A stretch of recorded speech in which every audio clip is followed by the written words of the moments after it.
Instagram 2 tahun Jokowi dipaparkan itu ada 5 foto penting dari Jokowi.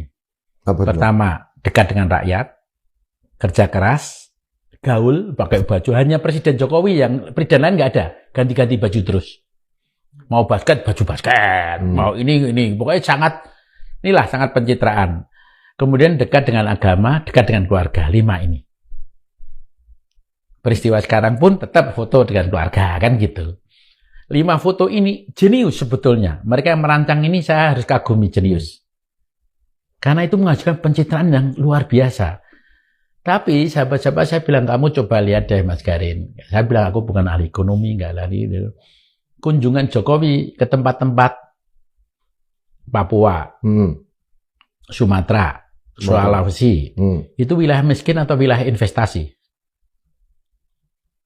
Iya. Wilayah investasi. Betul. Nah, maka dalam sejarah Indonesia selalu ada semacam PR bagi seluruh pemimpin ke depan. Ketika VOC datang sebagai korporasi terbesar dengan militer, jadi korporasi bersenjata, jangan lupa ya, korporasi bersenjata dan berhukum internasional. 3 itu, tidak sekedar pedagang biasa. Korporasi terbesar di dunia VOC, zaman itu. Maka para pemimpin Indonesia ini, termasuk raja ataupun tidak raja, itu hanya ada 2.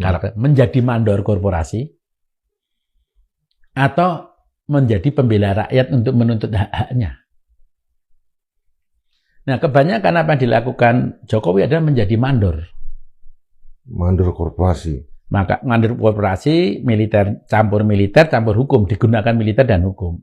Maka dia akan mendatangi tempat-tempat yang harus terlaksana kerjanya sebagai mandor. Tapi dari sisi yang lain nih Mas, etnis. Maka jadi populer. Berpakaian etnis itu tiap Agustus beda-beda. Maka kan tadi bilang, kan ada 5 foto. Salah satunya dekat dengan adat, dekat dengan rakyat, dengan agama, gaul sama anak muda. Itu 5 foto itu kalau kamu jejerin, bagi pengamat komunikasi politik kita harus kasih nilai tinggi. Tapi untuk apa kan hidup seperti itu?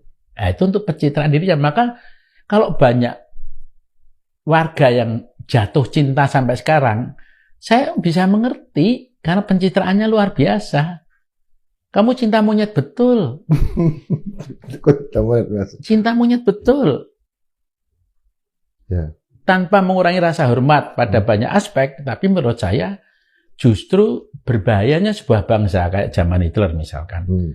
Ketika cinta itu justru kemudian digunakan untuk kekuasaan.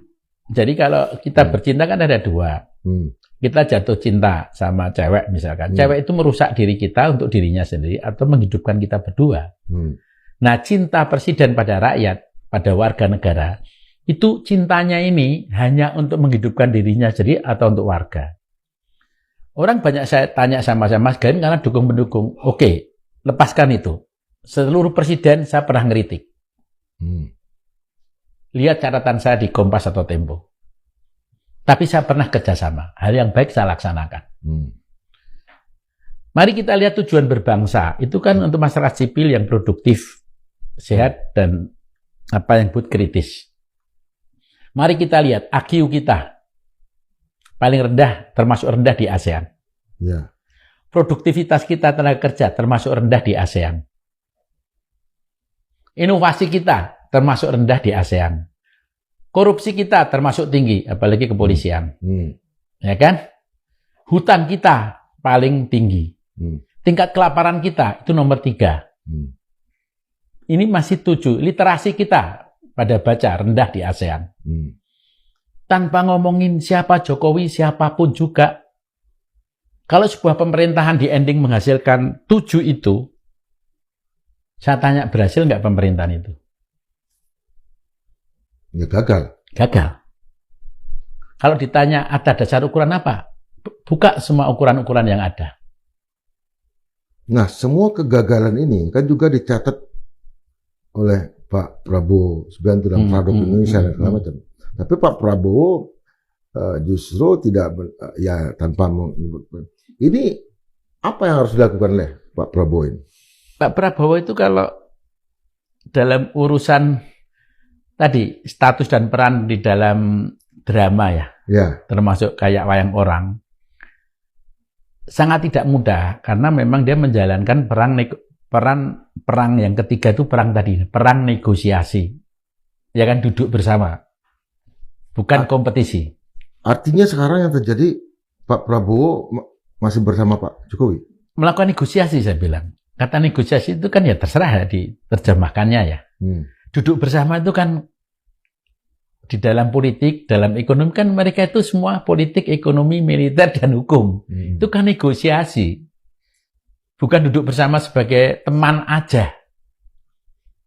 Nah, negosiasi ini bagi Prabowo itu bukan hal yang gampang sama sekali. Pertama adalah dia punya warisan tadi yang saya sebut, termasuk hutang yang sangat tinggi. Ya. Kedua adalah kompleksitas status dan peran di dalam hubungannya bisnis, militer, hukum, dan apa yang disebut kehidupan bernegara ini ke depan. Yang tadi campur aduk tidak karuan tadi. Tanpa suatu status dan wewenang yang jelas. Kalau di luar negeri mau Trump mau masuk ke politik ya biasa aja kan gitu. Tapi kan ada kode etiknya, ya kan? Nah, yang ketiga adalah yang paling problem dari Prabowo kedua, yang Prabowo adalah warisan-warisan itu kompleks sebetulnya. Tidak sederhana yang diduga. Ya kan? Dalam negosiasi kamu menghormati pada pihak yang Anda negosiasikan dong. Tapi Anda juga harus mendapatkan kemenangan dari apa yang Anda inginkan. Negosiasi adalah kamu oke, aku oke, kan gitu. Ya. Tapi yang terakhir yang paling penting menurut saya, dengan segala hormat menurut saya, perbedaan Prabowo dan Jokowi adalah Jokowi bukan dari suatu keluarga politik elit. Maka impian kekuasaan menjadi segala-galanya, termasuk cucunya, anaknya. Sampai sejauh itu ya? Iya, pasti. Cucunya dulu mau sebut tadi loh. Nah, lupa saya nggak tahu cucunya atau enggak kan. Iya. Maka kalau pemerintahan desa 7 tahun ya hanya untuk menjaga anaknya kan gitu. Itu sudah suatu, dan saya akui keculasan luar biasa dan kecerdasan luar biasa. Untuk gimana membangun suatu ekosistem oligarki untuk melanggengkan ini gitu loh.